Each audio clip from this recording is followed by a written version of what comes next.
about Price, right? We play them in the Fenway Bowl, UConn. Bill's been the coach for a week. Price goes and gets MVP, and then we're like, okay, how about you come over here and play with us? And it's time to break the huddle.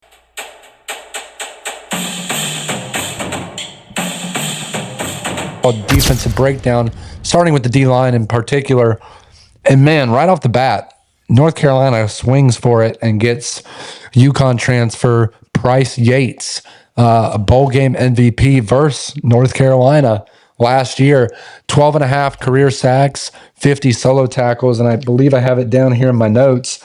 He's got over 100 tackles on a career. So this guy brings a lot of experience. You know he's ready to play for that Belichick defense with Steve Belichick at the defensive coordinator, Bill Belichick's son. I'll turn it over to you guys, and I'll start with you, Trevor. And also you mentioned guys like CJ Mims, Smith, Vilbert, I believe is how you pronounce it, and then also DeAndre Robinson from Florida, freshman. Not as much experience, but has the size. What do you see from the defensive line side of the ball coming into this year? So it's a lot of unknown there too, but you mentioned with Price. So how about Price, right? We play them in the Fenway Bowl, UConn. Bill's been the coach for a week.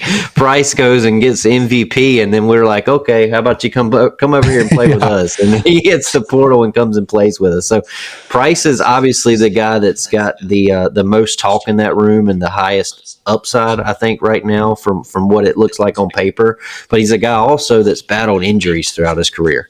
And wasn't healthy in the spring. So I hope that he's healthy because we're definitely going to need him this year.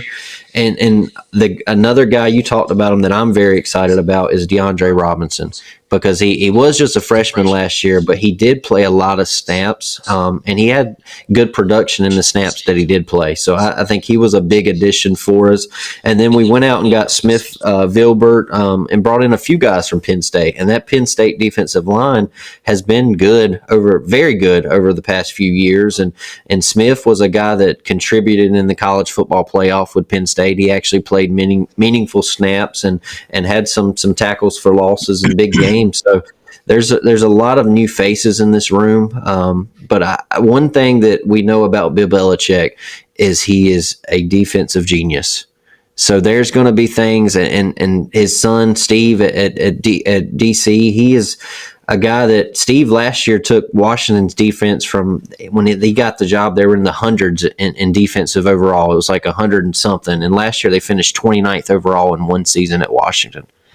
So if we can see any sort of jump close to that, man, I think the defense is going to be fine. I don't really know that there's a lot of big names on this defensive line, but other than Price and DeAndre Robinson and Smith Vilbert, but there's guys that have been overlooked, I guess you could say, and they're coming in with a chip on their shoulder. They're perfect Belichick guys, right? So we'll see how it turns out. Yeah, Troy? Yeah, Trevor had mentioned some guys. Obviously Price Yates is a guy that is going to get a lot of the headlines and the chatter, I guess you could say, or per se. But one guy that I'm excited about, and Trevor mentioned DeAndre Robinson, guy from Florida, but CJ Mims is a guy that we brought in through the transfer portal, just right down the street over in Greenville out of ECU. He's a kid from New Bern, so he's a North Carolina product. I think he's definitely poised. He's a big body. We lost Travis Shaw to the portal, which, a lot of fans weren't really happy about, and, losing that key piece. But bringing in a guy like Mims, he's another big body to fill that hole. And I definitely think that he could be poised for a breakout year this season for us along the defensive line. He's a guy that I have circled and pinned to track kind of how his production goes throughout the year. But he's been with. I think he came in the early portal window. I believe that first one, and he's a guy that's been on campus for a while. He's gotten in with the training and the nutrition staff, and a guy. We'll break him down later on in our defensive line breakdown over on the tar pit. But he's a guy that I think could come in and really be a key contributor for us along that defensive line. He posted double-digit sacks or double-digit tackles the last two seasons at ECU.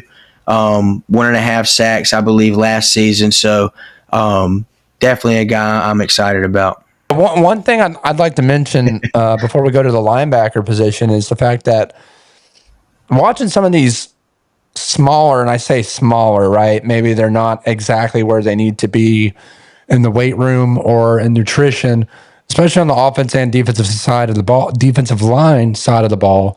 Watching these guys get into some of these bigger programs where they have the nutrition, where they have the strength and conditioning, and they put on 20, 30, 40 pounds even. It's exciting to watch these guys come from smaller programs like the Georgia Southerns, like the Troys, like such and so on and so forth.